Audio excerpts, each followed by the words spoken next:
Hello. सबको sound जा रही है मेरी? Yes sir. Good afternoon. Good afternoon everyone.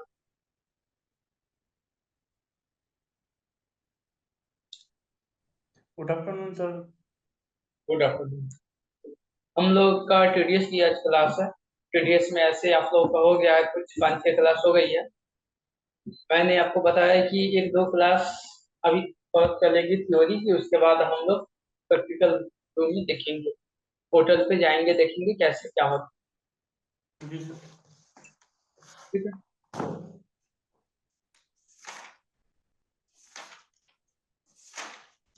तो रतीश, आप बताओ, आपने अभी तक टीडीएस में क्या क्या पढ़ा है? सर अभी तक हम लोग ने टीडीएस के बारे में पढ़ा ही होता क्या है। इसमें अलग अलग तरह के टैक्स स्लैब हैं। फिर टैक्स भी कितना कितना किस किस पे टीडीएस कटता है। फिर कितने टैक्स के सेक्शन हम लोग पढ़े हैं। बस। इतना ही? और कैलकुलेशन करना सर। टीडीएस कैलकुलेट कैसे करते हैं, फिर ईपीएफ क्या होता है, ईपीएफ फिर कैसे कैलकुलेट करते हैं। आपसे यदि क्वेश्चन पूछा जाए प्रत्युष आपसे ही, ईपीएफ पे टीडीएस का क्या प्रोविजन है, कैसे कटता है ईपीएफ के लिए? सर ईपीएफ का फुल फॉर्म तो पहले होता है एम्प्लॉय प्रोविडेंट फंड। वो एक तरह का फ्यूचर सेविंग होता है जो कि वो एनुअल बोलते हैं, ये सैलरी से ही वो टीडीएस कट जा, जो भी इनकम हमारा है उसी से हमारा ईपीएफ अलग से कट जाता है। अगर कोई कंपनी में हम लोग काम कर रहे हैं और वहां से हम लोग अगर सैलरी मिल रहा है तो ईपीएफ का जो पैसा होता है उसी से डिडक्ट हो जाता है। मीन्स 5 इयर्स के लिए वो फिक्स हो जाता है। और हम लोग 5 साल से पहले पहले अगर हम लोग निकालते हैं तो उस पर मैक्सिमम 1800 देना पड़ता है। अगर 15,000 से ज्यादा सैलरी है हम लोग का तो ज्यादा देना पड़ता है, वरना नॉर्मली 10%। चलिए, बहुत। आप आपसे अगला क्वेश्चन है, यदि किसी की सैलरी 13,500 है तो उसका कितना टीडीएस कटेगा? सॉरी, कितना ईपीएफ कटेगा? Sir only 10% sir. 13,500 का है तो 1,350 रुपया कटेगा। Yes only 10। नहीं, ये गलत हो गया। हम आपसे पूछ रहे हैं ईपीएफ कितना कटेगा उसका, मैं टीडीएस नहीं पूछ रहा हूँ आपसे, ईपीएफ। किसी ईपीएफ की कितना कटेगा सैलरी, ना सर। जिसको पता है वो चैट बॉक्स में डाले। किसी की सैलरी 13,500 है तो उसका ईपीएफ का अमाउंट कितना होगा? सर सर 12,000 तक तो आप मतलब 15,000 तक तो आपका 12% पड़ता है सैलरी पे। अगर हमें 15% एक्चुअल अमाउंट हमें बताइए, एक्चुअल अमाउंट अमाउंट कितनी होगी? सैलरी कितनी है? Just a minute sir, calculate करता 13,500 सैलरी है। 13,500 है। 13,500। 13,500।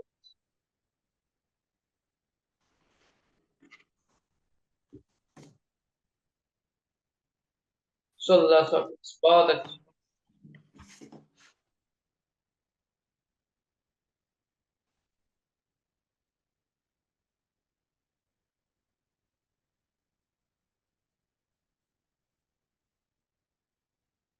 18% नहीं कटेगा उज्जवल। 18% नहीं, वो 12% ही कटेगा।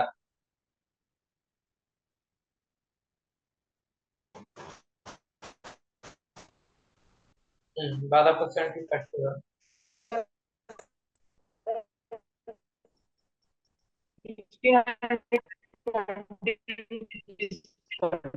होगा।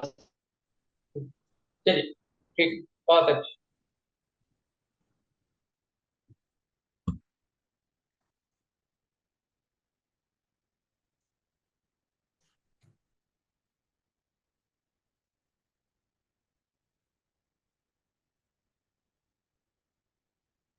आकाश, हमें आप न्यू टैक्स स्लैब रेट बता दो। आप आकाश रिवाइज करते हैं, उसके बाद आगे चलते हैं। देखते हैं आप लोग पता है, यह सब भूल जाते हैं आप। आकाश, न्यू टैक्स स्लैब रेट का स्लैब रेट क्या है बताइए।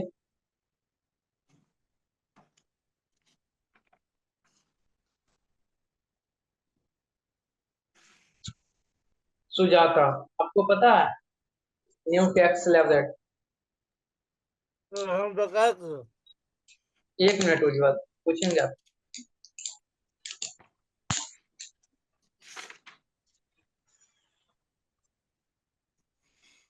अनिल, अनिल आप बताओ, आप लोग का कैमरा ऑफ क्यों है? आप सभी का ऑन क्यों नहीं है? क्या दिक्कत होता है आप लोगों को? सबके सब ऑन कीजिए अपना कैमरा।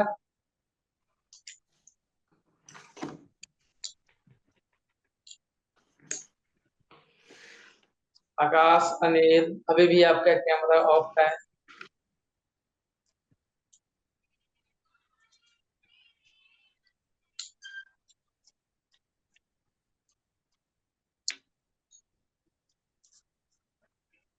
निमिता आप बताओ,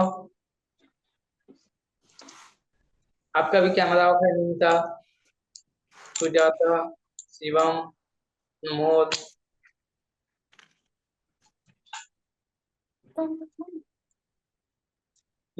निमिता आप हमें बताओ, न्यू टैक्स स्लैब रेट बताओ। 3 लाख तक नहीं होगा तो 3 लाख से 6 लाख तक 5%, 6 लाख से 9 लाख तक 10%, तो 9 लाख से 12 लाख तक 15%, 12 लाख से 15 लाख तक 10%, फिर 15 लाख 30%।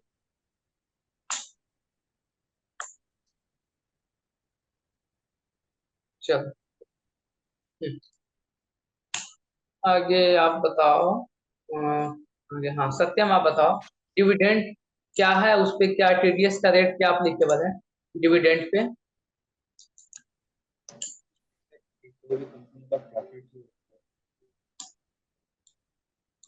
आपकी साउंड नहीं आ रही है सत्यम। आवाज आ रही है? बताइए। जो कंपनी का प्रॉफिट होता है उसके ऊपर अपना उसका एक हिस्सा होती है, उसकी जो कंडीशंस के लिए इस पे 10% का हमारा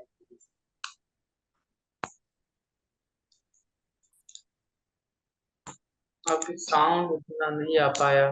सैलरी आप बताओ तो, डिविडेंड का क्या है, डिविडेंड क्या होता है और उसका टीडीएस रेट कितना है?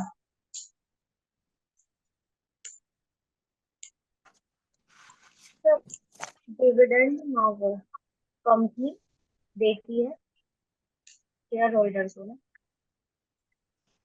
तो ये प्रॉफिट में से अगर कंपनी को जब प्रॉफिट होती है तो उसके कुछ पार्ट अपने शेयर होल्डर को वो देती है एज अ डिविडेंड। और डिविडेंड में अगर 5,000 तक डिविडेंड है तब तो टीडीएस कट नहीं होगा, बट अगर 5,000 से ज्यादा है तो 10% टीडीएस कट होगा। चलिए, बहुत अच्छा। सर अब आवाज क्लियर है? हाँ, अभी साउंड सही से आ रही है। आप इंटरेस्ट का बता दो सत्यम, इंटरेस्ट ऑन सिक्योरिटी।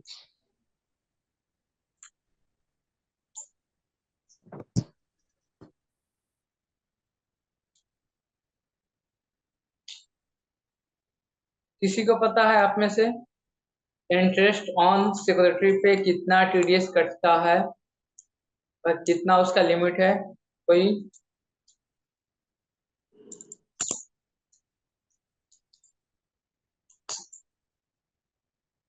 कैसे सर काम चल आप लोग? हाँ, कोई भी बताओ आप में से।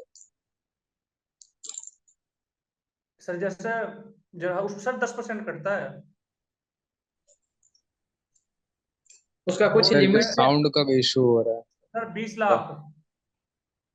इसका मेरा साउंड सही से नहीं जा रहा आप लोगों के पास? है। नहीं सर, मेरा इशू हुआ था। अच्छा हाँ, please। सर जैसे जैसे मैं बताना चाह रहा हूँ, जैसे हमने 20 लाख के शेयर खरीदे हैं कंपनी से बॉन्ड या डिवेंचर खरीदे हैं, तो उस पे जैसे हमें 12% का इंटरेस्ट मिला 2,40,000 रुपये, तो हम उसका 10% टीडीएस भरेंगे सर सरकार को। 10%? हाँ, इंटरेस्ट का 10% जाएगा, जितना हमारे पे इंटरेस्ट आया आया मतलब जो हमें डिविडेंड मिला उसका 10% जाएगा। और जो शेयर है ये जो मैंने बताया, ये आपको मैंने डिबेंचर और बॉन्ड का बताया था आपको, और जो अब मैं बता रहा हूँ शेयर का बता रहा हूँ। शेयर का है 5,000 रुपये तक तो आपका एग्जाम्प्ट होता है, और 5,000 के बाद आपको 10% टीडीएस देना पड़ता है, ये होता है।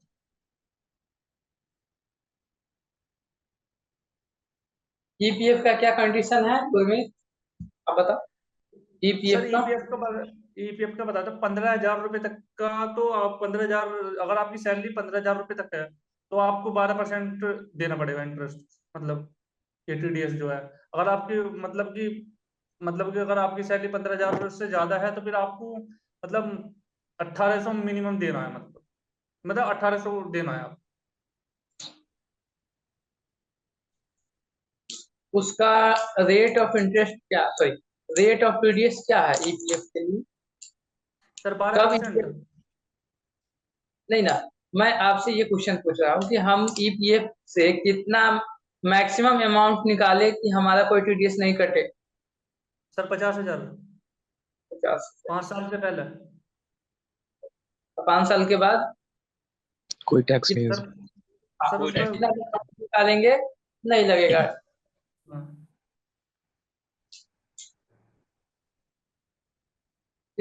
अगला क्वेश्चन प्रफुल आपसे ही है। यदि हमें, हाँ प्रफुल, किसी कंपनी से हमें 4,000 का डिविडेंड मिला है, 4,000, उस पे कितना टीडीएस कटेगा? सर 10%, 10%। जितना इंटरेस्ट मिला उस पर 10%।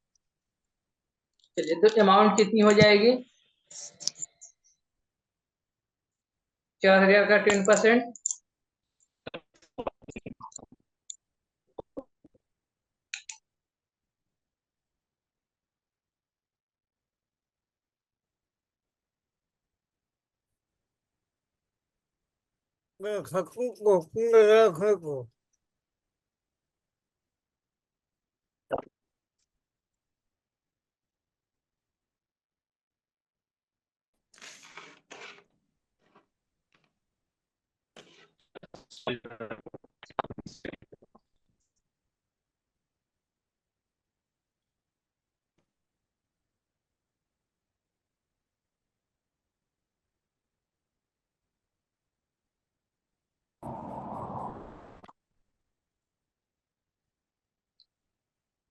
साउंड साउंड से ज्यादा है आपके पास? आ रही है। तो कितना अमाउंट हुआ, कितना अमाउंट कटेगा?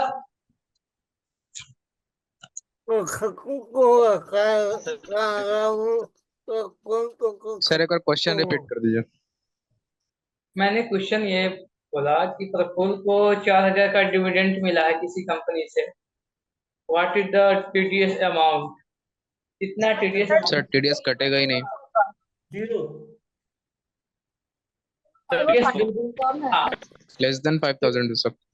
टीडीएस बिल्कुल नहीं कटेगा, क्योंकि इसकी जो लिमिट है उस लिमिट से एबव नहीं है, बिलो है, वो 5,000 की लिमिट है। आप कंडीशन को सही से याद रखेंगे है ना, सेक्शन वाइज, तभी आगे बढ़ पाएंगे। सर बताइए। नहीं सर, मैं ये पूछना चाह रहा हूँ, मैं ये पूछना चाह रहा हूँ, जब आपने बताया कि 15,000 रुपये तक सैलरी है तो उसका 12% सैलरी का टीडीएस कटता है, ईपीएफ पर लेकिन अगर हम 12,000 रुपये 12 या 15,000 रुपये की सैलरी लगाएं तो साल भर की सैलरी 1,80,000 रुपये होगी, और जब 1,80,000 रुपये सैलरी होगी तो टीडीएस क्यों कटेगा सर? टीडीएस एक तरीके टीडीएस से कहाँ टैक्स तो कटेगा होता है। गुरमीत? हाँ, टीडीएस 12% ईपीएफ कटता है। ईपीएफ अलग चीज हो गया, टीडीएस अलग है। हाँ हाँ हाँ सर सर सर ठीक है टीडीएस ठीक तो है। सर 20,000 या 22,000 के बाद कटती है ना? वही तो 2,85,000 से एनुअल उससे यदि कम है तो नहीं कटेगा। ठीक है सर आगे समझ। चलिए,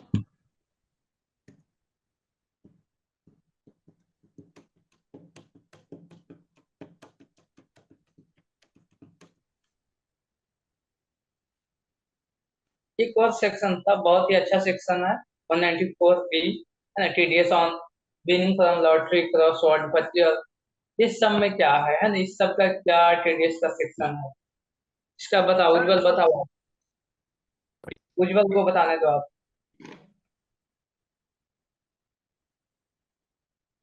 उज्जवल साउंड जा रहा है आपके पास? नहीं जा रहा है, चलो, तो जा रहा है साउंड आपके पास। चलिए, आपसे क्वेश्चन है कि आप ड्रीम इलेवन से 2 लाख का प्रॉफिट हुआ है, मतलब आपने प्राइस विन किया है, आपका टीडीएस अमाउंट कितनी होगी?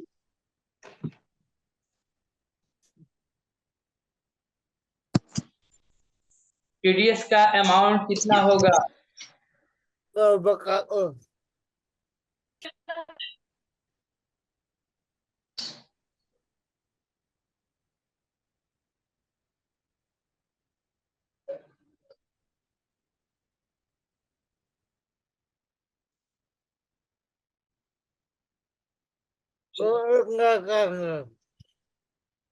कितना होगा?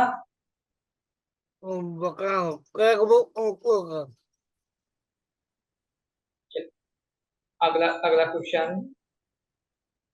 आप लोग चैट बॉक्स में डाल देना, जो भी आंसर आपकी होगी। अगला क्वेश्चन आपसे ये है कि आपने विन किया है कहीं से 3,50,000, ठीक है, और उस पे आपने एक्सपेंस किया है 40,000 का, तो आपका टीडीएस का अमाउंट कितना होगा? टीडीएस अमाउंट चैट बॉक्स में आंसर डालिए।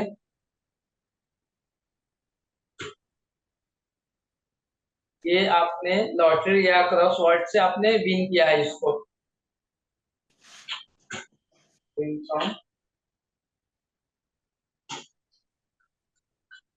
लॉटरी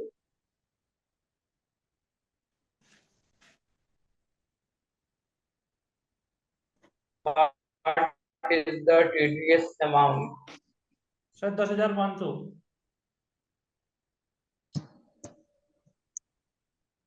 चैट बॉक्स में डालिए। डाल दिया सर। सर 10,500 आएगा कैलकुलेट करके।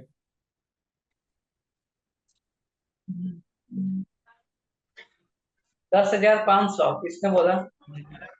सर गुरमीत सिंह।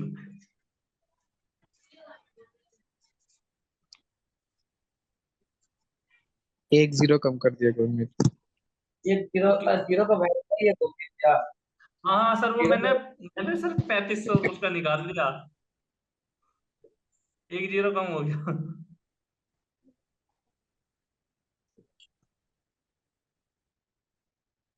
सैलरी आपका कैसे चेंज हो गया? ये 3,15,000 कहाँ से डाल दिया?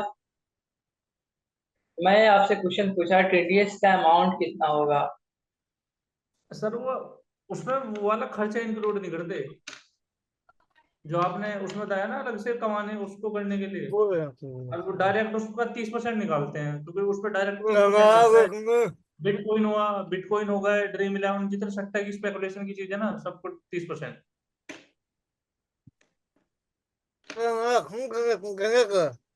गलत है, गलत है। इसका आंसर होगा 1,05,000।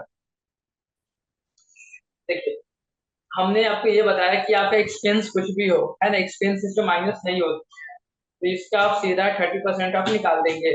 30% ऑफ होल अमाउंट 1,05,000, ये आपका टीडीएस अमाउंट होगा। चलिए, अगला क्वेश्चन आपसे यही है कि हमारी जो लॉटरी मिली है 8,500 का, इसका टीडीएस अमाउंट कितना होगा? चैट बॉक्स में डालिए।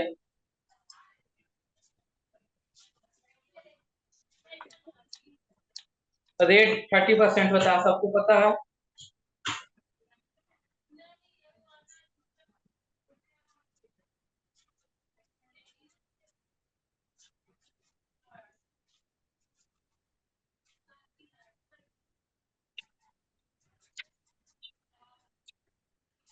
Sir 2550। Chat box available for you, link chat box में डाले।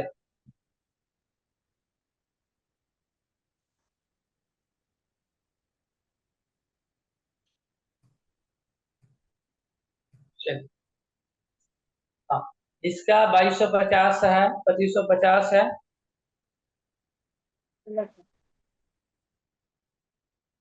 इस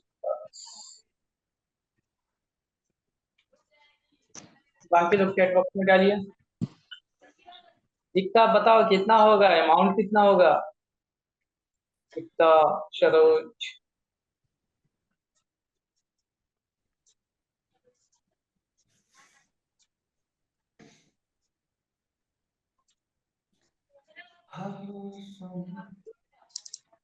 आप थोड़ा सा क्वेश्चन को समझे रहते, पीडीएस का सेक्शन थोड़ा सा आपको याद होता, तो आपको पता होता कि जब 10,000 से कम की टीडीएस मतलब ये मिलता है लॉटरी से, तो उस पर कोई टैक्स नहीं लगता है। जब आपका 10,000 से एक्सीड होगा तब आपके ऊपर टीडीएस का सेक्शन अप्लीकेबल होगा। यहाँ पे अमाउंट कितनी थी? 8,500, तो इस पे आपका 0 हो जाएगा, कोई टीडीएस नहीं कटेगा। वही आपकी अमाउंट यदि 10,001 रुपया भी हो जाता तो कितना टीडीएस होता? इसका 30% होगा, 3,000 पॉइंट 3,000 और यदि 999 तक 9,999 होता तो 0% होता।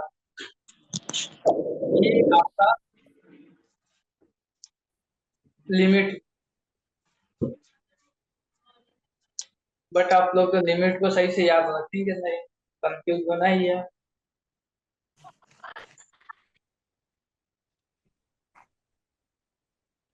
कितने टाइम?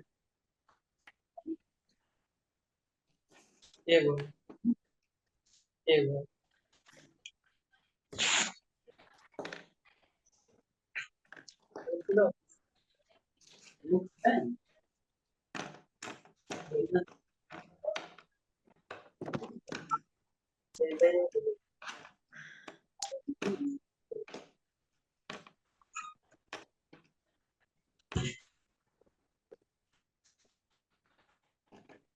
चलिए, तो यहाँ पे देखिए, आपने टीडीएस सेक्शंस को सही से एक बार देखिए जो बताया गया है, उसके बाद हम लोग आगे भी चलना है। सेक्शन तो 194B में था टीडीएस विनिंग फ्रॉम लॉटरी से।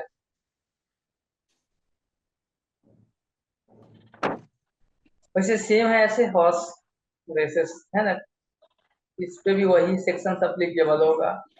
10,000 से यदि ज्यादा वैल्यू है तो 30% आपका टैक्स रेट हो जाएगी।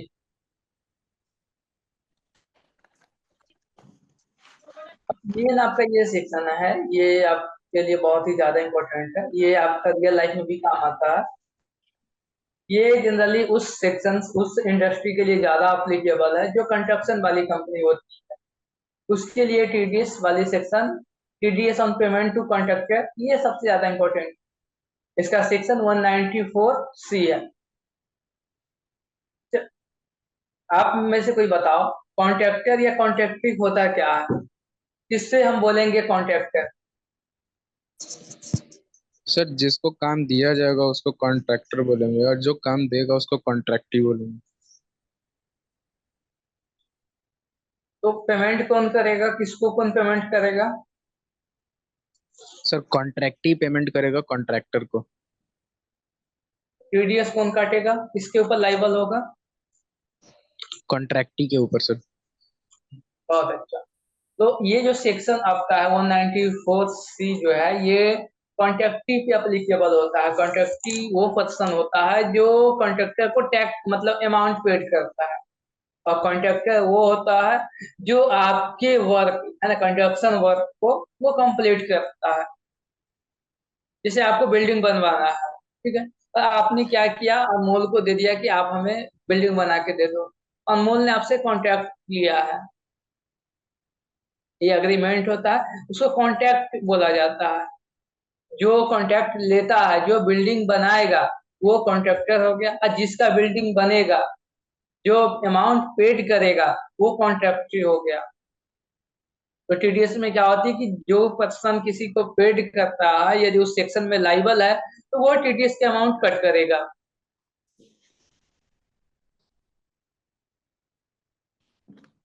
आई बात समझ में? Yes sir. Yes sir.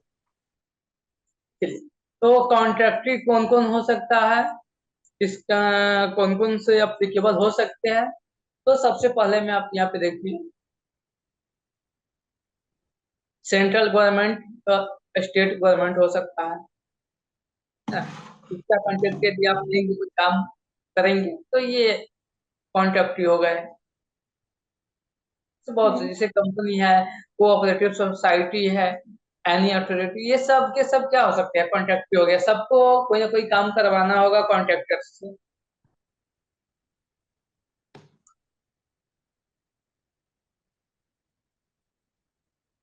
कोई फर्म है, कोई ओपी बीओआई है, लेकिन कोई यदि इंडिविजुअल या एचयूएफ है, उसके लिए कुछ कंडीशन है कि वो टीडीएस तभी काट सकता है जब वो इस कंडीशन को फुलफिल करेगा। कंडीशन क्या होती है? इंडिविजुअल और एचयूएफ के लिए यदि वो बिजनेस करते हैं अपना, तो उनका सेल वैल्यू, टर्नओवर जो है 1 CR से एक्सीड होनी चाहिए।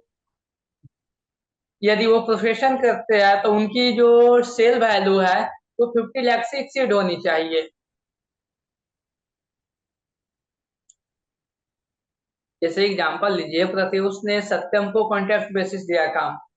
सत्यम यहाँ पे कॉन्ट्रैक्टर है और प्रत्युष अपना कोचिंग इंस्टीट्यूट चलाता है, ठीक है। अब प्रत्युष का साल का सेल वैल्यू 40 लाख का है, तो क्या प्रत्युष टीडीएस काटेगा सत्यम का? हाँ या ना में? ना। नहीं काटेगा।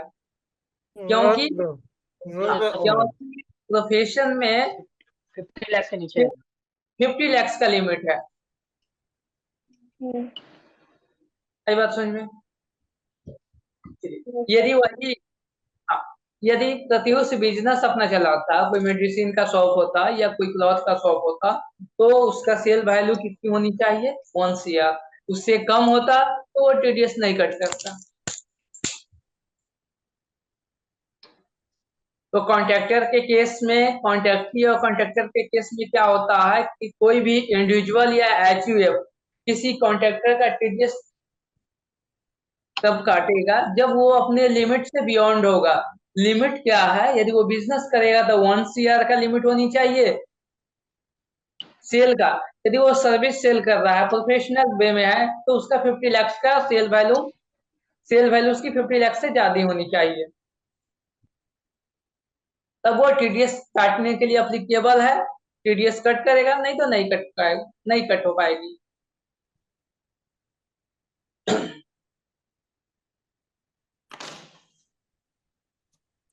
आई बात समझ में सबको? Yes sir. Yes sir. Sir फिर से बता दिए तो, नेटवर्क इशू के कारण मेरा डिस्कनेक्ट हो गया था। सेल्वी आप बता सकती हो अभी जो मैंने बताया? ठीक है सर। बताइए। अगर मान लीजिए आपने ऐसा बताया कि सत्यम कॉन्ट्रैक्टर है और प्रत्युष कॉन्ट्रैक्टी है, और अगर अगर प्रत्युष एचयूएफ और इंडिविजुअल है, तो इसमें कंडीशन होता है, अगर वो प्रोफेशन में, अगर उसका प्रोफेशन से अगर उसका टर्नओवर आ रहा है 50 लाख से अगर कम आ रहा है, तो वो सत्यम का टीडीएस नहीं काट पाएगा। और अगर वो बिजनेस कर रहा है और उसका अगर 1 करोड़ से कम अगर टर्नओवर है, तो वो टीडीएस नहीं कट कर पाएगा सत्यम का, मतलब कॉन्ट्रैक्टर का। अगर 1 करोड़ से अबव अगर उसका टर्नओवर है, तभी वो टीडीएस कट कर सकता है कॉन्ट्रैक्टर का।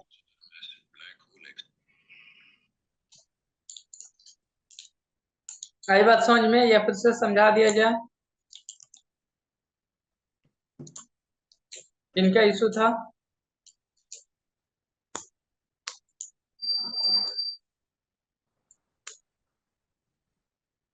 ये सेक्शन समझ में आया या कंफ्यूज हो गए?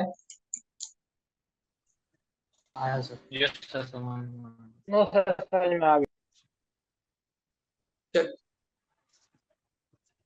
ये जो लिमिट है किसके ऊपर अप्लीकेबल है?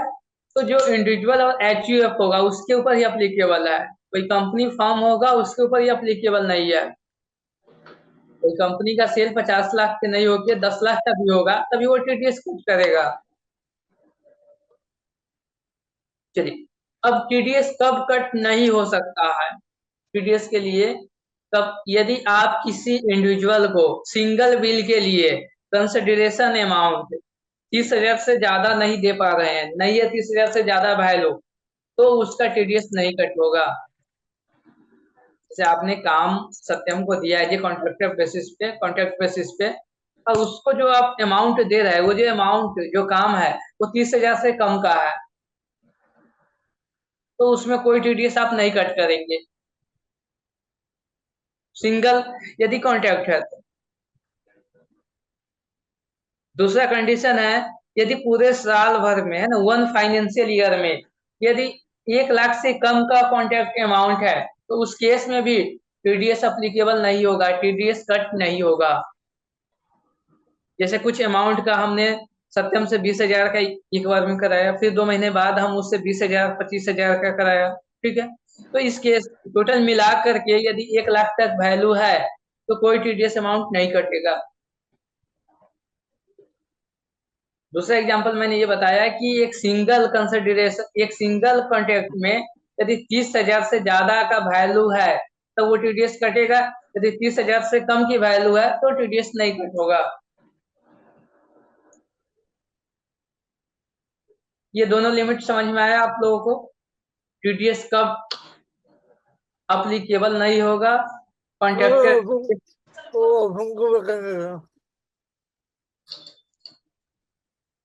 क्या होता है?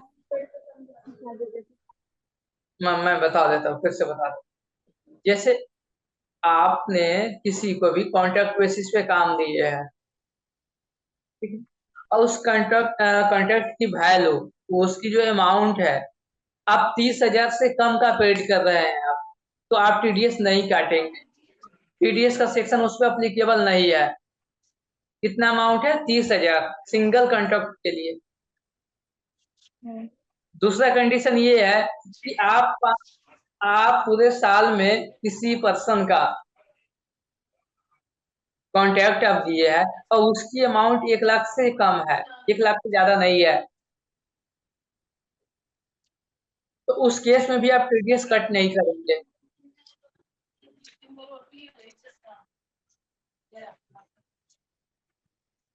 सर कहने का मतलब यही है ना कि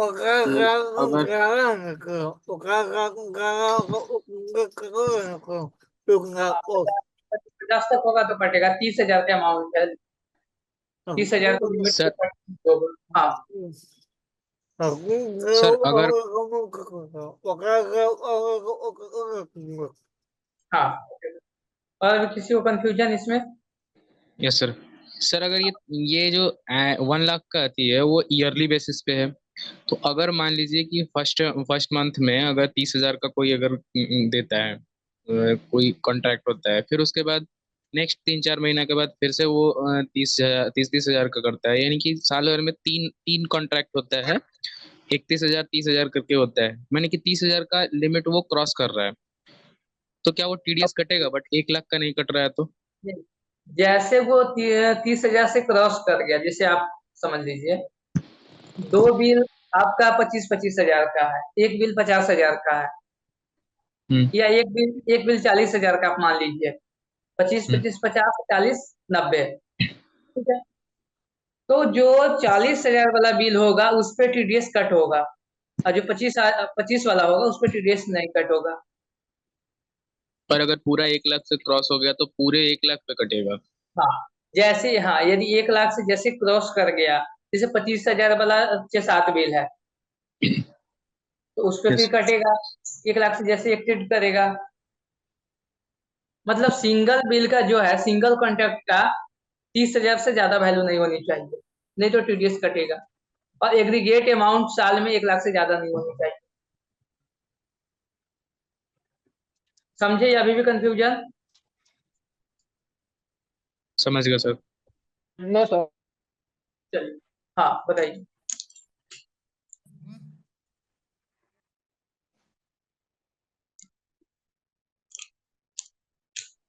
नहीं, साउंड नहीं आया।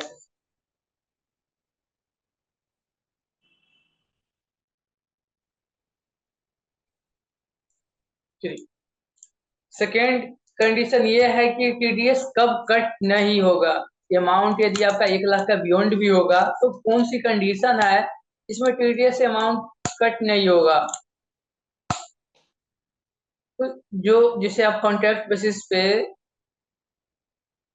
आपका जैसे मैशनरी मशीन हो गया, है ना, या आप कंस्ट्रक्शन वर्क में होने वाली कुछ गुड्स हो गया, कुछ आपका मशीन या स्पेयर पार्ट्स, ये सब हो गया, उसको आप एक जगह से दूसरे जगह ले जाएंगे तो ट्रांसपोर्ट एक्सपेंस होगा। तो जो ट्रांसपोर्ट एक्सपेंस आप कॉन्ट्रैक्टी से लेंगे तो वो कॉन्ट्रैक्टी उस पर टीडीएस नहीं कट करेगा। ये बात समझ में? कॉन्ट्रैक्शन वर्क में कॉन्ट्रैक्टर यदि कॉन्ट्रैक्टी से ट्रांसपोर्ट का एक्सपेंस अमाउंट लेता है तो उस केस में टीडीएस नहीं कट होगा।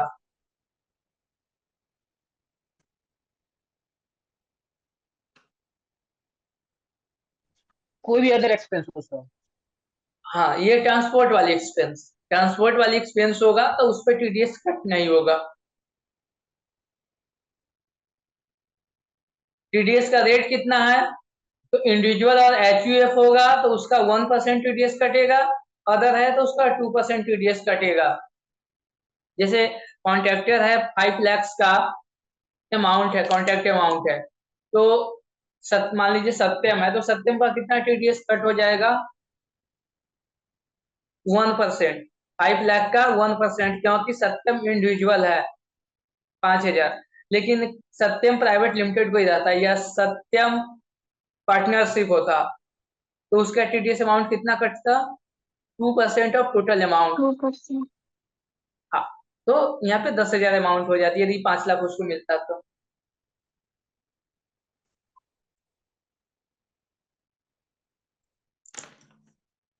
ये सेक्शन समझ में आई?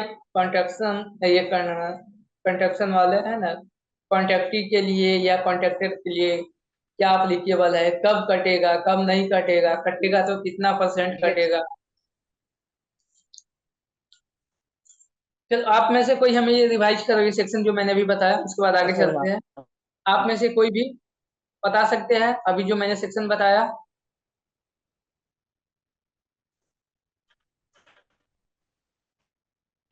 सत्यम, सर। निमिता, आप में से और भी कोई? प्रफुल्ल, प्रत्युष? सर ये टीडीएस सेक्शन पे सर। हाँ, टीडीएस ऑन कॉन्ट्रैक्ट बेसिस वाला जो भी मैंने आपको बताया कॉन्ट्रैक्टर के ऊपर। साउंड आपका प्रत्युष नहीं आ रही है सही से। सर आपका अगर नेट। हाँ, बताइए। सर अगर कोई कॉन्ट्रैक्टी होता है और वो किसी को कॉन्ट्रैक्ट देता है तो कॉन्ट्रैक्टर बनता है वो। अगर कोई कॉन्ट्रैक्टर को कोई कॉन्ट्रैक्टी कॉन्ट्रैक्ट दे रहा है, अगर उसका बिल अमाउंट जो होगा वो 30,000 से कम होगा तो उस पर टीडीएस नहीं कटेगा सर। लेकिन अगर जैसे ही 30% से 30,000 से ऊपर होता है तो वो टीडीएस उसका अमाउंट कटेगा। एक और कंडीशन ये है सर कि 30,000 से ऊपर पे ही कटेगा, लेकिन 30,000 से कम अमाउंट पे भी कट सकता है अगर ये ओवरऑल अगर 1 ईयर का 1 लाख से ऊपर जाता है तो फिर उस पे भी ये कटेगा। लेकिन उसमें इंक्लूड ट्रांसपोर्ट चार्ज इसमें इंक्लूड नहीं होना चाहिए, हाँ, तभी वो ट्रांसपोर्ट वाले TDS को कटेगा। तो और वो कितना टीडीएस का परसेंट? रेट होगा सर 1%। और अगर वो इंडिविजुअल और एचयूएफ है तो, और अगर इंडिविजुअल और एचयूएफ नहीं है तो वो 2% के हिसाब से कट जाएगा। चलिए, बहुत अच्छा, बहुत अच्छा सर। और आवाज सब आ कुछ। रहा है सर? हाँ, अभी प्रत्युष, हाँ साउंड आया, बताइए।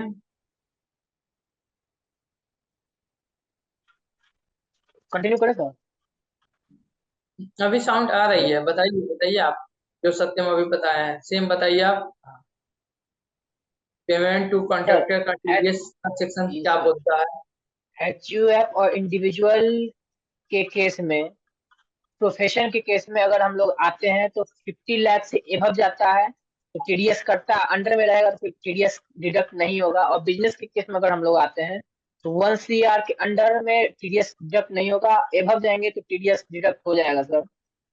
और अगर मान लीजिए कोई भी कॉन्ट्रैक्ट है, अगर बस सिंगल में जाए, सिंगल कॉन्ट्रैक्ट अगर मिल रहा है तो उसका लिमिट जो है 30,000 के ऊपर नहीं जाना चाहिए। अगर ऊपर जाता है तो टीडीएस डिडक्ट हो जाता है, और नहीं होता है तो टीडीएस डिडक्ट नहीं होगा। और वो अगर इन ईयरली बेसिस पे लीजिएगा तो 1 लाख से एभव नहीं जाना चाहिए सर। सिंगल सिंगल पे भी जा रहा है तो 1 लाख एभव नहीं जाना चाहिए। चलिए बहुत अच्छा। और ट्रांसपोर्टेशन चार्ज, हाँ, ट्रांसपोर्टेशन एक्सपेंस पे कोई भी टीडीएस अमाउंट कट नहीं होगा।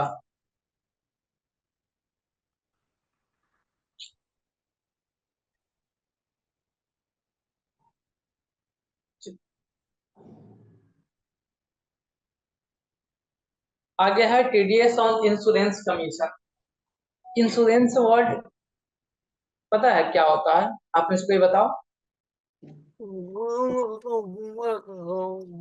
कमीशन मिलेगा उस पे कितना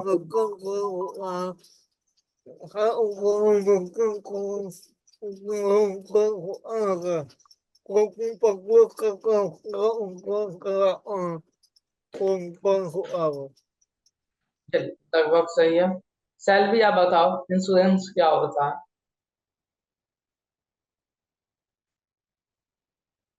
पता है इंश्योरेंस? Yes sir. बताइए। सर इंश्योरेंस जैसे LIC ये सब होती है, हम लोग अगर मतलब कोई भी इन फ्यूचर हमें अगर कोई भी लॉस हो तो उसके रिकवरी के लिए हम लोग इंश्योरेंस करते हैं। जैसे लाइफ इंश्योरेंस होती है, हेल्थ इंश्योरेंस होता है, या फिर व्हीकल का भी इंश्योरेंस करते हैं हम लोग। अगर कभी भी कोई भी लॉस हो तो उसको रिकवर कर सके, कंपनी हमें वो पेमेंट कर देती है। लेकिन हमें हर मंथ या ईयरली कंपनी को हाफ कुछ पैसा पेड करना पड़ता है प्रीमियम के तरह।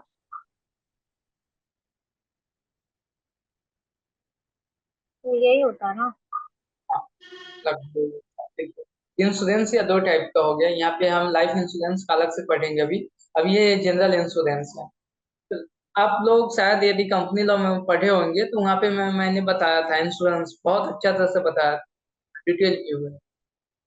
सत्यम गुरमीत आप में से कोई बता सकते हैं इंश्योरेंस क्या होता है? उसके अकॉर्डिंग आगे चलते हैं। यहाँ पे सैलरी बताइए, लगभग सही बताइए, 90% सही है। सर किसी भी लॉस को कवर करने के लिए यूज होता है सर, ये इंश्योरेंस होता है। वो लॉस को कवर अप किया जाता है ताकि नुकसान ज्यादा ना हो। और ये सर एक लिमिट में ही मिलता है क्लेम जो होता है सो ये पूरा 100% रिफंड इसका नहीं होता है।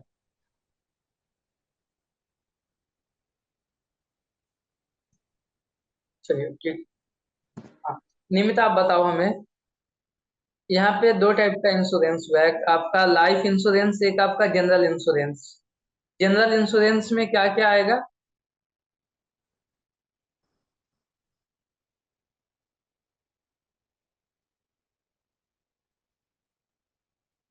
निमिता, अनमोल, प्रत्युष। हाँ सर कोई भी एसेट पे अगर हम लोग एक्सपेंस कर रहे हैं, मीन्स व्हीकल हो गया, चाहे लैपटॉप हो गया, चाहे टीवी हो गया, वो सब पे इंश्योरेंस कर रहे हैं, वो जनरल इंश्योरेंस होगा सर। तो ये ऐसा ही इंश्योरेंस है लाइफ के अलावा। तो लाइफ मतलब ओनली लाइफ का जो इंश्योरेंस होता है। तो बाकी जितने इंश्योरेंस आपका हो गया, स्टॉक का इंश्योरेंस हो गया, बाइक का इंश्योरेंस हो गया, या किसी भी टाइप का इंश्योरेंस, ये सब के सब जनरल इंश्योरेंस में आता है। फायर से आपको इंश्योरेंस कराना है या कुछ भी, है ना? तो जब इस टाइप की इंश्योरेंस हो अदर देन लाइफ इंश्योरेंस, तो उस पे जो कमीशन मिलता है कंपनी से, इंश्योरेंस कंपनी से जो कमीशन मिलता है, आप एजेंट के देखे होंगे, एजेंट लोग आपका LIC करवाएंगे या इंश्योरेंस करवाएंगे। अब बाइक लेने भी जाएंगे तो बाइक यदि आपका इंश्योरेंस लगता है वहां पे भी, तो जो इंश्योरेंस पे कमीशन किसी को पेड की जाती है, जनरली एजेंट ही होते हैं। जब एजेंट को कमीशन पेड की जाती है इंश्योरेंस पे, तो उस पे कंपनी जो होती है वो TDS अमाउंट काट लेती है at the time of insurance के कमीशन जब पेड की जाती है उस समय। सिंपल में ये समझिए, जब कोई इंश्योरेंस कंपनी अपने एजेंट को या किसी को इंश्योरेंस पे कमीशन देती है, तो उस कमीशन में से TDS अमाउंट कट कर देती है। ये लिमिट कितनी होनी चाहिए? यदि 15,000 से कम का लिमिट है, 15,000 से कम का इंश्योरेंस पे कमीशन का अमाउंट है, तो उस पर TDS नहीं कटेगा। यदि 15 से ज्यादा है तो उस पर TDS कटेगा। कितना TDS कटेगा? वहां पे भी दो कंडीशन है।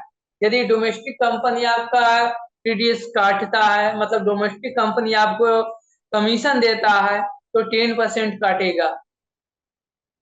डोमेस्टिक कंपनी के अलावा कोई दूसरा कंपनी है, फॉरेन कंपनी है, या कोई पार्टनरशिप फर्म है, या LLP है, कोई भी है, वो यदि आपको इंश्योरेंस देता है, इंश्योरेंस पे कमीशन देता है, तो 5% से आपका TDS कट करेगा।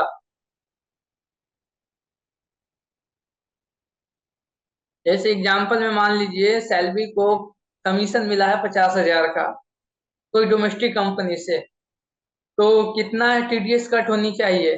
5% या 10%? और अमाउंट कितनी होगी? 50,000 कमीशन मिला है तो उसका 10%, क्योंकि कमीशन किससे मिला है? इन डोमेस्टिक कंपनी से।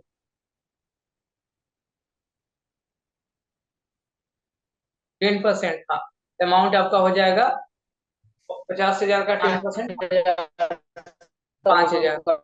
चार्ज होगा कमीशन का। चलिए इसमें आगे चलते हैं।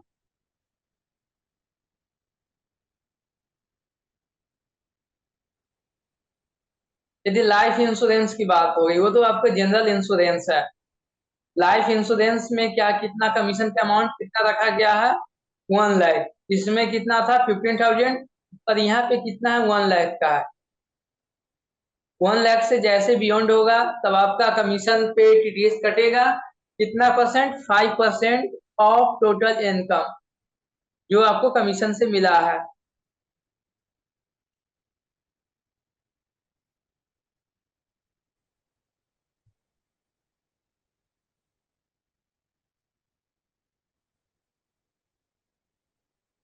कितना था? 10% बोले ना? 5%।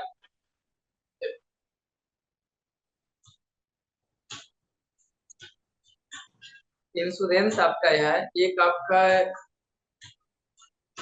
जनरल है और एक आपका लाइफ का है। लाइफ के लिए कितना लिमिट रखा गया है? लिमिट है आपका 1 लाख का, ठीक है। और इसका लिमिट कितना है? 15,000 का। इसका रेट कितना है?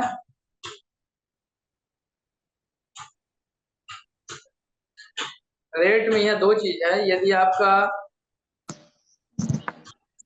डोमेस्टिक कंपनी है, कंपनी यदि आपको TDS मतलब ये आपको इंटरेस्ट दे रही है, सॉरी, एक क्या बोलते हैं, कमीशन दे रही है डोमेस्टिक कंपनी, तो वो 5% से आपका TDS कट करेगा। लेकिन यदि कोई दूसरा है डोमेस्टिक कंपनी से अलावा है, तो कितना कटेगा? 10%। 10% है। लेकिन इसमें क्या है, यदि आपका लिमिट 1 लाख का है, इसमें रेट आपका हो गया 5%। सर डोमेस्टिक कंपनी 10% वाला ना? डोमेस्टिक कंपनी उल्टा हो गया क्या? एक, यस सर। अच्छा, डोमेस्टिक में 10%।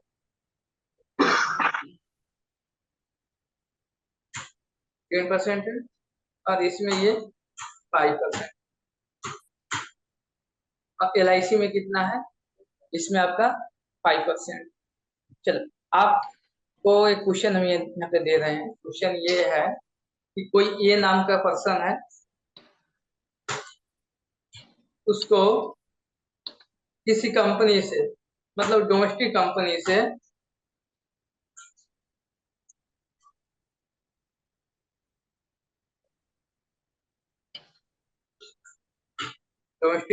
से उसको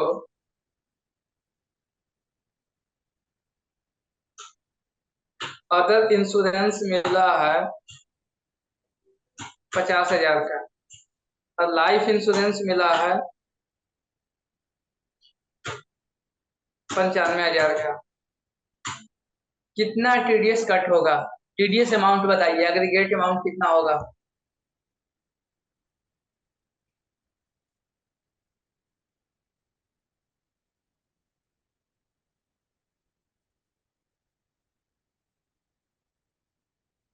टोटल अमाउंट ए का कितना TDS कट गया होगा डी कंपनी से, डोमेस्टिक कंपनी से?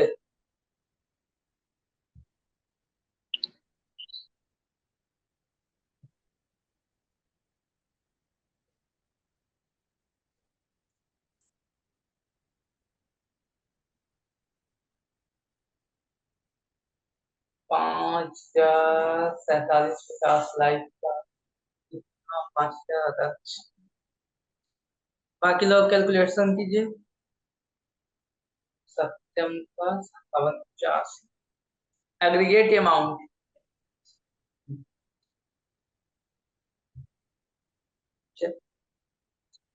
अदर पे कितना कटेगा TDS? ये डोमेस्टिक कंपनी है तो 10% कटेगा, तो 5,000 हो गई। और लाइफ इंश्योरेंस पे कितना कटेगा? 0 हो गया। टोटल कितना हो गया? 5,000। ओनली 5,000 इसका TDS अमाउंट होगा। आपको अभी हमने कंडीशन बताया कि 1 लाख से कम होगा LIC लाइफ इंश्योरेंस का कमीशन, तो कोई टैक्स नहीं, सॉरी, हाँ, कोई TDS अमाउंट नहीं कट होगा। 1 लाख का लिमिट है। नहीं, लाइफ इंश्योरेंस में एक भी अमाउंट नहीं कट होगा, क्योंकि 1 लाख से कम का है।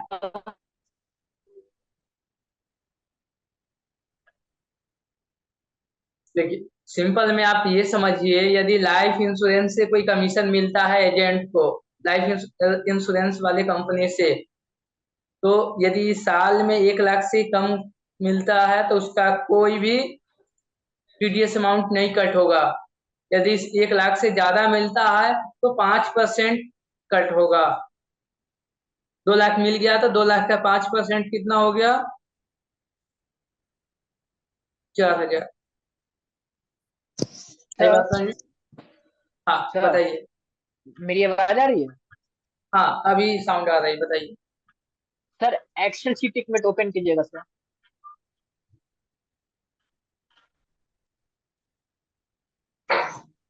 हाँ सर, अदर इंश्योरेंस में जो आप चार्ज किए 5,000 पे 10% किए ना सर? हाँ, 10%। ये कौन सा, ये जनरल कमीशन वाला है सर, जनरल इंश्योरेंस वाला है? हाँ, जनरल कमीशन वो हो गया, जनरल इंश्योरेंस पे जो कमीशन मिलता है उस पे। तो सर, अदर पे तो 5% है ना सर? नहीं ना, अदर इंश्योरेंस पे तो 5% अदर क्वेश्चन से ये अगर करते हैं तो। क्वेश्चन मैंने आपको ये दिया था कि कोई डोमेस्टिक कंपनी है, डोमेस्टिक कंपनी, आप सीधा यहाँ देखिए रेट इतना परसेंट।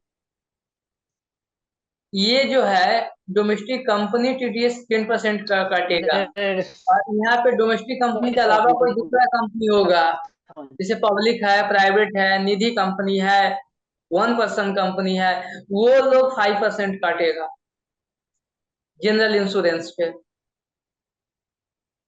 वो मैंने यहाँ पे लिखा हुआ। डी कंपनी को नाम समझिए, डोमेस्टिक। नहीं, आपका साउंड नहीं आया, आपका नेट इशू। ये बाकी लोगों को समझ में आया या कंफ्यूज हो गए आप लोग? प्रत्युष, नहीं आपका सर, समझ में आया।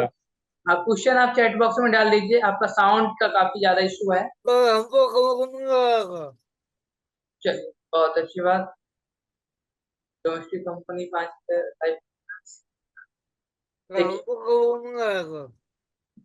क्या समझ में नहीं आया?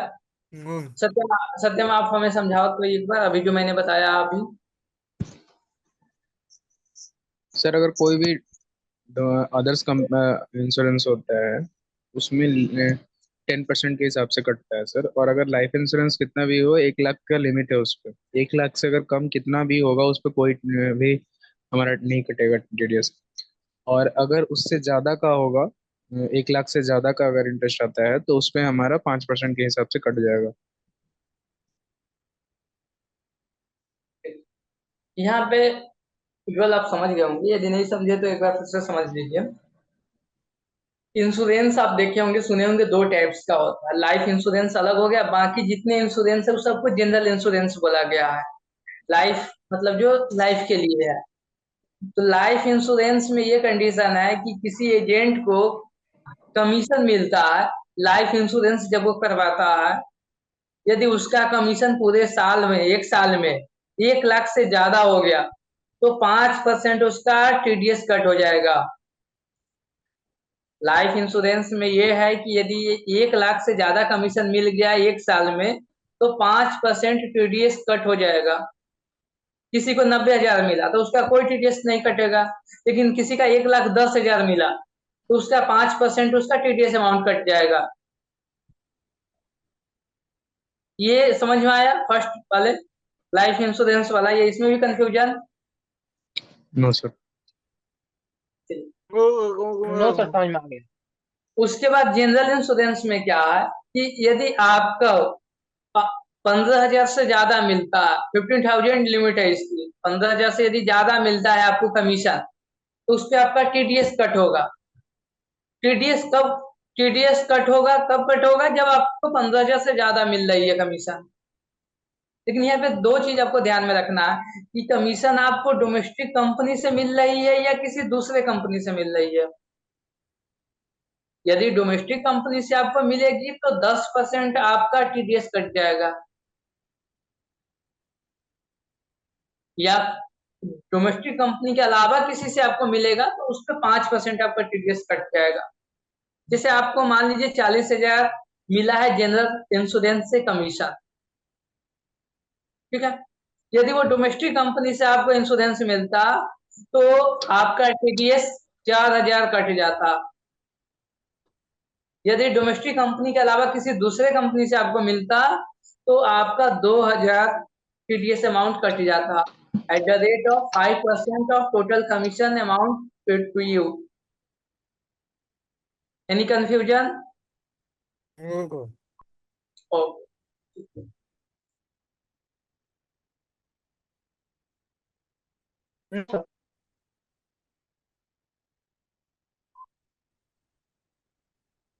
हाँ, उसके बाद है जो स्पोर्ट्समैन होते हैं नॉन रेसिडेंट वाले। अभी आप लोग बहुत देखते होंगे, आईपीएल का मैच भी चल रहा है तो फॉरेन के पर्सन है ना, स्पोर्ट्समैन सब आते हैं। बैट्समैन हो गए, बॉलर हो गए, है ना, वो लोग यहाँ पे आते हैं इंडिया में। उनका टीडीएस कैसे कटेगा और कौन से सेक्शन में कटेगी उनकी टीडीएस? सेक्शन नेम आप याद रखेंगे, 194E। कोई भी स्पोर्ट्समैन है, वो इंडिया में पार्टिसिपेट होते हैं कोई गेम में, गैमलिंग और जुआ, एक जुआ होता है ना, जुआ या कार्ड गेम, उसके अलावा कोई दूसरा गेम है, जैसे आपका क्रिकेट है, फुटबॉल है, रग्बी है, या जो भी स्पोर्ट्स होते हैं, चेस हो गया, इस सब में यदि कोई फॉरेन स्पोर्ट्समैन पार्टिसिपेट होते हैं इंडिया में, या इंडिया के में कोई न्यूज पेपर में वो अपना कुछ ऐड देते हैं, है ना, या कुछ मैगनीज में कुछ लिखते हैं, वो मैगनीज में एनी टाइप ऑफ कोई भी इंफॉर्मेशन वो देते हैं जिससे उनको कुछ पैसा मिलती है। अब देखते होंगे कि किसी कंपनी का प्रचार कोई है ना, कोई फॉरेन कंपनी का कोई फॉरेनर स्पोर्ट्समैन प्रचार करता है, ऐड करता है, या गेम यहाँ पे क्रिकेट खेलता है इंडिया में, तो उसका कितना टीडीएस कटनी चाहिए, टीडीएस का अमाउंट कितना होनी चाहिए। तो उस केस में बताया गया है जितना उसको अमाउंट मिलेगा उसका 20% उसका टीडीएस अमाउंट कट हो जाएगा। जैसे यहाँ पे आया क्रिस गेल आया, उसको यहाँ पे 10 CR मिला, 10 करोड़ एक आईपीएल सीजन में, उसका टीडीएस कितना कट जाएगा, 2 करोड़। 20% हो जाएगा, तो 2 CR उसका टीडीएस अमाउंट कट जाएगा।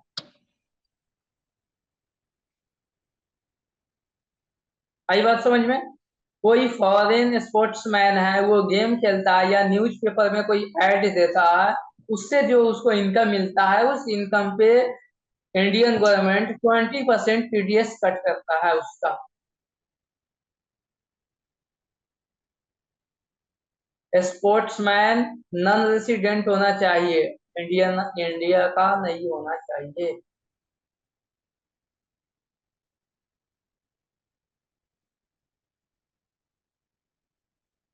आई बात समझ में। 20% कट होगा।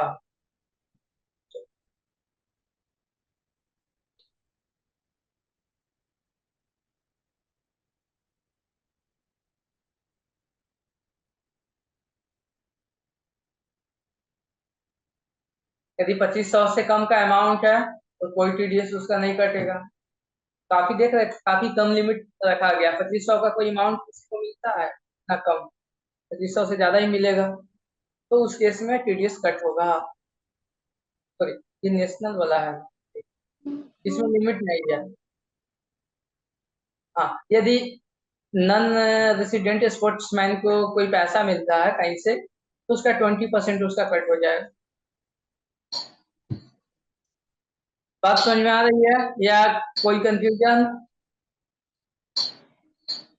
उसके बाद है छोटे छोटे सेक्शन सब है।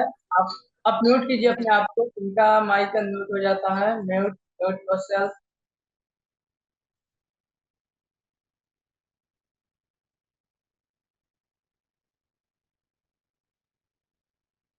एक आपका होता है नेशनल सेविंग स्कीम।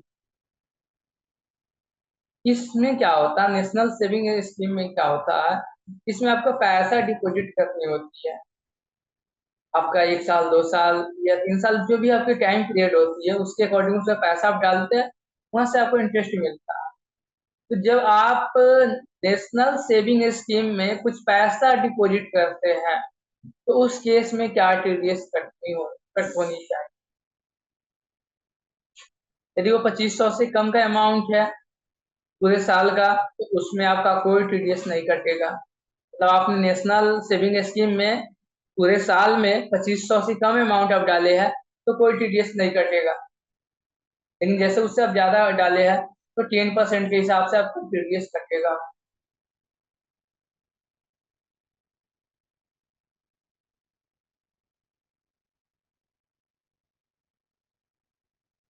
उसके बाद है म्यूचुअल फंड। म्यूचुअल फंड का आपने नाम सुना है, आप में से कोई बताइए क्या होता है म्यूचुअल फंड। इट इज, मतलब ये कैसे डिफरेंट है शेयर मार्केट से, किसी को पता है।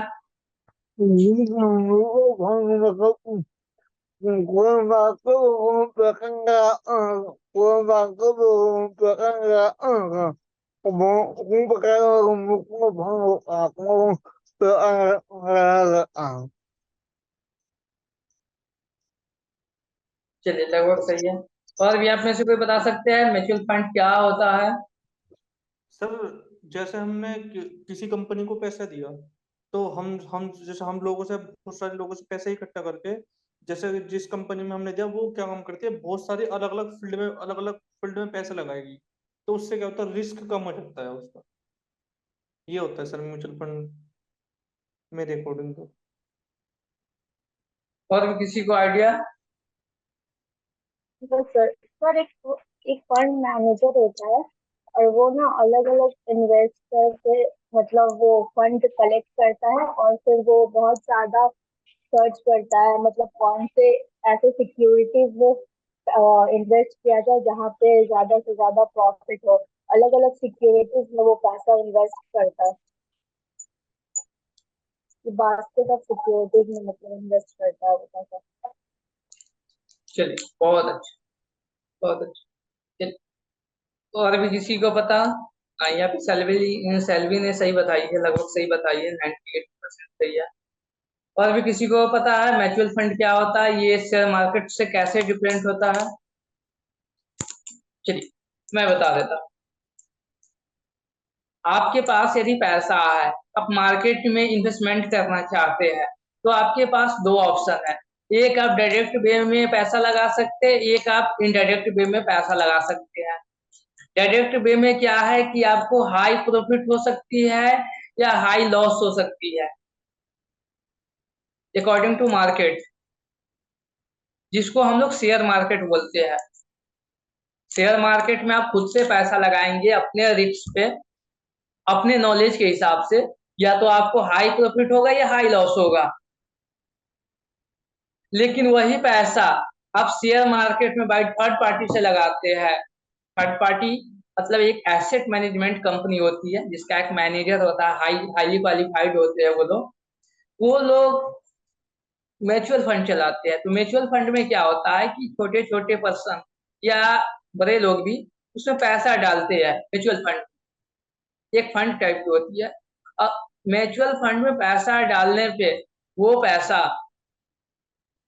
जो एसेट मैनेजमेंट कंपनी होती है, जो मैनेजर होते हैं, वो उस पैसा को डिफरेंट कंपनी में इन्वेस्टमेंट कर देता है, शेयर मार्केट में पैसा लगा देता है। 200 कंपनी में, 500 कंपनी में, या जितने भी कंपनी है, जितने उसको लगता है कि हाईली प्रॉफिट वाली कंपनी है, वो उस कंपनी में पैसा लगा देता है। तो पब्लिक से छोटा छोटा फंड इकट्ठा करके एसेट मैनेजमेंट कंपनी द्वारा शेयर मार्केट में जो पैसा लगाई जाती है, जो पैसा इकट्ठा की जाती है, वही आपका म्यूचुअल फंड कहलाता है। इसमें आपका रिस्क लो कैसे हो जाएगा और प्रॉफिट लो कैसे होगा? क्योंकि आपने पैसा डाला है ना, मान लेते आपने 5,000 रुपया म्यूचुअल फंड में डाला, आपके ऐसा हजारों पर्सन होगा जो 5,000 10,000 करके डाला होगा। अब एसेट मैनेजमेंट कंपनी के पास वो बिग अमाउंट हो गई, वो अमाउंट को मार्केट में जितने टॉप में कंपनी है, जितने प्रॉफिट वाले कंपनी है, सब में वो कुछ ना कुछ पैसा अपने हिसाब से डाल देता है। अब समझिए मार्केट में 5-6 कंपनी फ्लॉप कर गई, वो लॉस में चली गई, या 10 कंपनी लॉस में चली गई, तो बाकी कंपनी तो प्रॉफिट में होगी। तो एग्रीगेट अमाउंट देखा जाएगा तो म्यूचुअल फंड से जो पैसा लगता है मार्केट में, तो म्यूचुअल फंड में प्रॉफिट ही होती है। अब मान लीजिए टोटल 1 लाख का प्रॉफिट हो गया, तो जो मैनेजर है, ये जो म्यूचुअल फंड वाले, वो अपना कमीशन काट लेते हैं। 10,000 उसने अपना कमीशन काट लिया, बाकी 90,000 जो है वो जिसने पैसा इन्वेस्टमेंट किया उसको दे दिया, रिटर्न वापस किया। ये आपका म्यूचुअल फंड का प्रोसेस है। इसमें आपका हाई रिस्क नहीं है तो हाई प्रॉफिट भी नहीं है, सिंपल है, एवरेज है। लेकिन आप जब खुद से शेयर मार्केट में पैसा लगाते हैं, आपके पास उतना नॉलेज नहीं होता है या उतना फंड नहीं होता है कि आप सभी शेयर में पैसा लगाएं। आप 2-4 शेयर में आप पैसा लगाते हैं, हो सकता है उसमें से 2-3 लॉस में चली जाए या 2-3 प्रॉफिट में चली जाए, वो आपके मार्केट के हिसाब से आपके पैसा या तो इंक्रीज होगा या डिक्रीज होगा। तो वही यहाँ पे बताया गया है कि आप म्यूचुअल फंड में पैसा डालते हैं, म्यूचुअल फंड से आप यूनिट परचेज करते हैं कि आपने पैसा डाल के कितना आपने यूनिट परचेज किया है, तो उस पे आपको टीडीएस कट होता है। टीडीएस कितनी कट होगी? तो 20% टीडीएस कट होती है at the time of payment. आई बात समझिए, म्यूचुअल फंड क्या है, ये शेयर मार्केट से कैसे डिफरेंट है, लोग म्यूचुअल फंड में पैसा क्यों लगाते हैं, शेयर मार्केट में क्यों लगाते हैं, दोनों का क्या निगेटिव है क्या पॉजिटिव है। ये क्वेश्चन का आंसर मिला आप लोगों को या अभी कंफ्यूजन है? Yes sir.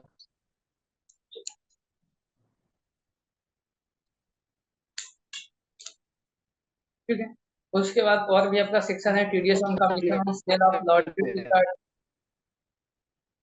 अभी है, अभी 1-2 दिन चलेगी आपकी क्लास इसमें।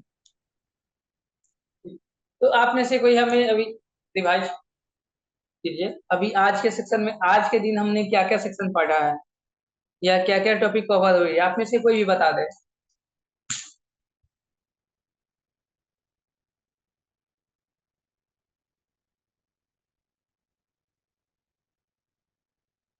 कोई नहीं।